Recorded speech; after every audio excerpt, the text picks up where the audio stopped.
Hey, National Right to Work, Seafood, all our friends. Welcome to Nashville, Tennessee, Music City. I'm your host today, J.C. Bowman, and I'm here, Professional Educators in Tennessee. And we're going to tell you a little bit about collaborative conferencing and what we've done in our state. Come on with me, let's go. All right. So, let me introduce a few folks that are real important to what we've done here. First off, let me introduce the Dean of our staff, the CFO, weighing in at 200 pounds from Rebecca Nazarene University, number 5 in the point guard, Jan Foreman. Come on out, Jan. And Jan, this is Jan. Jan's our CFO, and he's been here he's been our longest serving member. Jan, you want to say a few words to our Seafood audience? Well, it's great to welcome you to Nashville. We think we have a great city here. We have a great organization, as you know. We love what we're doing. We love serving teachers.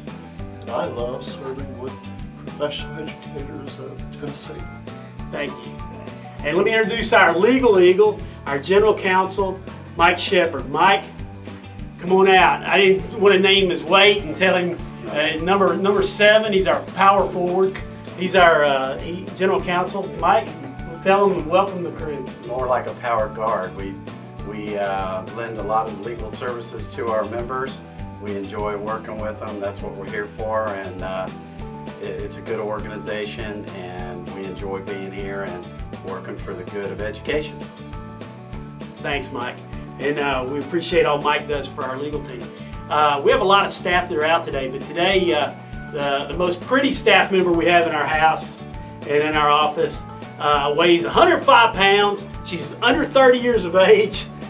Definitely not going anywhere, but no, this is Bethany Bowman. Bethany, please come share and welcome everybody from Seafood, from National Right to Work. Hi, nice to see all of you. I'm delighted to be here in this wonderful city that I get to call home now. I run professional development for professional educators in Tennessee, and the more I learn about what teachers are currently doing compared to what they did 20 years ago when I was in the classroom, I'm amazed. Teachers are amazing people, and those who are successful are among the brightest among us in society today. Thank you, teachers, for all you do. Thank you. Thank you, Don. Do this over. Yeah, come on, guys. Let's go back and we'll take you through the office and we'll show you a little bit more what we've got going on. Welcome again. Welcome you enough. Put your feet up. Let's take a look. This is our central hub. We do a lot of brainstorming sessions there. And we have a lot of discussion, and we talk about how we can serve our members. So we'll keep coming back. As you know, we are a nonpartisan organization, which means we don't take sides in politics. We don't endorse candidates, nor do we give money. So reflected there in the background, you'll see both the Republicans and the Democrats on the wall. And so we're very careful to make sure that we're nonpartisan. And again, we do not endorse or support political candidates. Come on back. Let's sit down and talk a little bit about policy.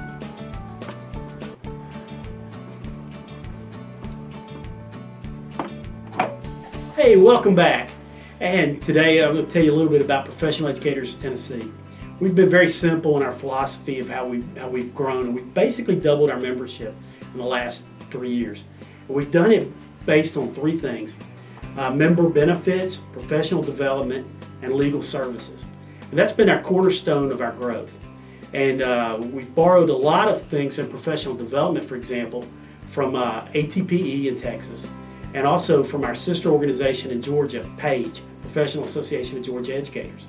PAGE has been great to help us develop this. And for example, 3 years ago when we started this, we had a member who came to us who attended professional development and decided to join. And now she's the 2013 Teacher of the Year. So we're very excited about what we've been able to accomplish. People learned about us because we focus strictly on education, and we've become the cornerstone of that in professional development. The member benefits, we work with a group called AMBA, and they would like to work with all the independent education groups. And so they've been very helpful to us and worked with us. We first learned about them from our sister organization in Florida, Professional Educators Network of Florida. So Kathy DeMoisey, hat tip to you for helping us with that. Finally, our legal services. one of the things we realized that we were not doing was providing in-house counsel ourselves. So we've brought our general counsel in-house, and he also has a staff. So his staff's blended with ours. In essence, we have our own legal firm, and this year we're creating a legal foundation called the Pope Foundation. And with that, we will be able to do some legal work and represent and reflect teachers and stuff like that. Because, as you know, most of the time we spend on the defense. So this is going to allow us to be a little bit offensive. So not that we want to be litigious or we want to go overboard with what we do. So again, the big three things we focus on: member benefits, legal services, professional development. And we take some other policies, and a lot of people don't discuss this, but running an organization is a lot of work. And so part of what we want to make sure we do is that we provide the best in quality and customer service. So by doing that, what we're real big on returning emails. We're very much in touch with our members. We also, in turn, spend time calling our members back and spending time with the emails and the tweets. We're very active on social media. If you're not following us on Twitter, it's aproedtn.org or aproedtn, and make sure that you're doing that. Also, we have a Facebook page, and on Twitter we have over 11,000 followers, and I personally have a bunch of followers as well because of this. So we're growing. We may be one of the biggest groups on Twitter out there. I know we're dominating on Tennessee education landscape. So make sure you're following us. We'll follow back. So anyway, but one of the cornerstones that we do is we're very active in the legislature.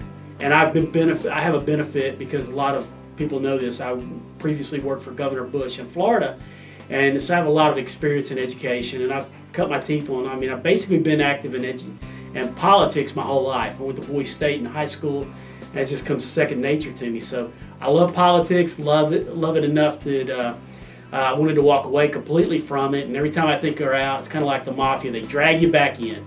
And so back into the political realm. So we've worked on a lot of different pieces of legislation, and it's really a simple policy. What we do is we work on one big rock during an election year and two little rocks, and we call that. And then during an off election year, we work on two big items and one little item. And so we keep our agenda very simple. We consistently pass legislation. For example, this year, in 2014, we've passed legislation that will protect student data. We will not get our educator data protection bill out, and that's mainly due to a snafu with the department. But that will again be passed next year. It would have passed. We didn't have time to get the amendment filed, so we'll do that. And the third thing we're probably going to do is probably delay park testing in our state for a year. And so that's going to be a benefit to educators. So that's that year. But in 2011, we worked on a really significant piece of legislation. And in 2012, and we passed, on May of 2012, we passed a piece of legislation called the Professional Educators Collaborative Conferencing Act. And that has been and this is one of the neat parts of it. You can see the governor, Speaker of the House, Education Chair, who was our sponsor, and we were able to do that. And what that did was that ended collective bargaining in our state and replaced it with collaborative conferencing. And that was an idea that many states have championed and had put forth, but we were actually able to accomplish it. And we did it in a multitude of ways. Number one item that we did was we met with every legislator, both Republican and Democrat, and shared with them the simple things that we were not able to put items as simple as a brochure in a mailbox. And so they found that to be odd and unfair. And just over the course, we were able to provide a lot of documentation to do that. But the real key to any piece of legislation is you need to let the legislator believe and think that it is their idea. Because we see too many groups come in and claim credit for a piece of legislation and want to get their name in the paper. We purposely went out to make sure our name was not in the paper. We had great Senate sponsors on this piece of legislation, people like Jack Johnson, Dolores Gresham, Jim Somerville, Brian Kelsey, Bill Ketron, in the Senate and the House, Deborah Maggart, Glenn Cassida, Frank Nicely, and a whole slew of other, Tony Shipley, Charles Sargent, Philip Johnson, Julia Hurley, Curtis Halford, Sparks, Rick Womack, Jeremy Faison, Kelly Kiesling, Don Miller, Representative White, and Representative Jim Gatto. These guys just were champions for the bill, and the number one thing was they were committed core legislators, and they were committed to work with us and stand firm. Because it was easy for them, the union, to come in at the end and hold them and try to keep this piece of legislation from passing. But our folks held firm. And what I did do, the only time I spoke out to the media, was I challenged the governor. And education lobbying consists of two components: grassroots, which is mobilizing that piece, and the treetops, which is the higher people like the governor and those folks. So what I did was I actually challenged, I got the headlines. I'm the first person to actually criticize our governor, and I'm very good friends with him, and I like our governor. But I criticized him because he would not make a decision, which then forced his hand to come out in support of the legislation. And so that was a key piece of it. But meanwhile, we worked very actively at the grassroots level, constantly talking to legislators almost on a daily basis and going through and meeting with them. And many times the legislation looked like it may not pass. I spoke with the Speaker of the House, Beth Harwell, and I was able to go in with her, and Beth told me that she told me it would pass. She didn't know the form or fashion that it would pass, but she felt certain that something would come out of this. And basically it boils around one simple premise. We believe collaboration is way better than collective bargaining, because what we're able to do is sit down around the table and share common needs that educators have and that students face, and share our common concerns and address them in a collaborative way, rather than it's always my way or the highway. So we've passed this legislation, and it is often working in Tennessee. Now there are problems with it. Some people still believe that they're still in collective bargaining, and we see time and time again that the union still tries to engage in a militant fashion with folks rather than work with them. We've coached our folks, and we're in a lot of the districts now. We have access. I talk to every single superintendent in the state. In fact, I'll send them an email later today. But what we do is we're able to reach out to them, which in the past was prohibited. I have actually sent emails to people, and they've actually told us that we could not send an email on a school-provided email account, which is just simply ludicrous. So that has now changed as well. So we have complete equal access under the Collaborative Conferencing Act. And we do not abuse the privilege. We make sure when we talk to teachers and we talk to them that we're very professional, we're very brief, and we invite them to our website, to our conferences, to attend, and also to join our organization. And I think that is having an impact, because we don't browbeat people to join us. We show them why we're a better option. And so by providing that for them, they understand. And so again, we believe it's been key to part of our growth, just getting access. And so we would encourage you to look at Tennessee's legislation. We would be glad to work with any state or with any legislator that would want to consider passing a very similar piece of legislation in their state. Well, with collective bargaining, what we've discovered in our state, what happened was it really fostered down to a small group of union leaders who imposed their will upon the school district. And I can give you an example, because I actually was a classroom teacher. In my county, what we saw was that a small group of people wanted to keep a very expensive piece of insurance for health purposes, health insurance, that benefited them. And instead of reaching out to the vast majority of the people who wanted the more affordable and actually better insurance policy, but you had a small group of people who were elected or really appointed by the union to represent them on a collective bargaining thing. So collective bargaining, in our opinion, was a backward step. And what we saw from that was, for 3 years, we didn't get a raise. We also saw that benefits diminished over time, and the relationship between teachers and school districts became contentious. And so what we were able to do with the collaborative conferencing, it has completely opened up relationships. We meet regularly. For example, just a couple weeks ago, we met with a large metropolitan school district, and we met with their general counsel. We were able to talk to them about what a problem was being presented to educators, and they were able to resolve that problem almost simultaneous to the benefit of all teachers. And we're working with, in the next year, in 2015, we're going to be looking at a item called the Teacher's Bill of Rights. Now, whether we legislate that and take that into a legislative arena, or whether we pitch the concept of doing it, what we're going to do is be able to create a statewide, or whether we work with the Tennessee School Boards Association, and that's another group that I really encourage folks to work with stakeholders across this, and I probably didn't make that clear, but you've got to work with your Superintendent's Association, you've got to work with your School Boards Association, you've got to work with all like-minded groups. We break it down to real simple: stakeholders and policymakers. And the stakeholders are those that have a vested interest. It may be a parent group that's pro-public education that you need to meet with and network and make them aware of. It may be PTOs. We know PTAs tend to be very union friendly. But a PTO is an organization that's usually organized around the school. So they tend to be child-focused and school-focused. And so that's one of the key points that you want to do. But again, collective bargaining in our experience was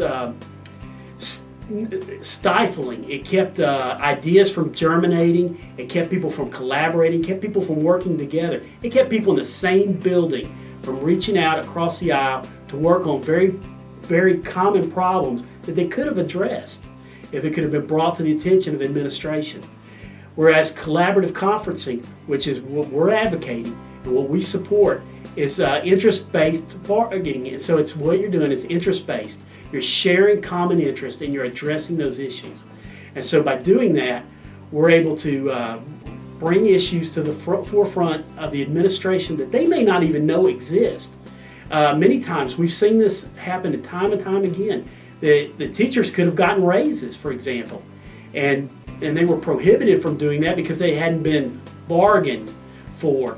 And so so that's part of the problem. So, there's ideas. We saw one system here in Tennessee. It just happened in the last 2 years that wanted to pass a bonus on to school. And in the past, they couldn't do it. This year, they were able to pass that bonus straight on to teachers. And we think that's a win and a good example of why collaborative conferencing is a much more effective approach than collective bargaining. So we're advocates for that. But again, if you're looking for this to be on headline news or to whatever, it's the wrong purpose. The real purpose is to foster collaboration and build community for public education in our state. And so that's what we've done. And National Right to Work was incredibly supportive and helpful on this issue. Can't thank people like Mark Miggs, Kathy Jones, Don Luz enough for all the work that they've done to help us promote what we're doing. And they've been a critical ally in our war to simply serve teachers. And that's what we want to do. Because when we serve teachers, we're benefiting students, not just in Tennessee, but across the nation. Tennessee has the 5th largest number of military students in the nation. And so a lot of our kids go across, and they'll end up in your schools.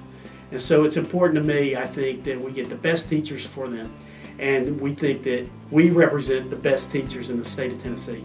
Thank you for coming and spending time with me. And again, come on down, guys. Music City, the place to be. We'll take you down on Lower Broadway. We'll show you a little country music, and we'll show you a good time. Thanks again for coming. We appreciate you. We'd like to thank you again for coming to Music City. We're going to be on tour all summer long. Kenny Chesney and I, Brothers of the Sun too. So you're going to probably see me out on the road. Bring your cowboy hat, bring your boots. And we're working on a little song called Teacher Union Blues. And it's about how they lose membership and all the independent groups gain them. And that everybody has freedom of choice. And they're able to pick the association that best meets their needs. So look for us soon. This is a little guitar we got from George Jones before he passed away. He said, "Hello, darling. Good to see you. It's been a long time." So come on back down to Music City when you're ready to change your world. Thanks, guys.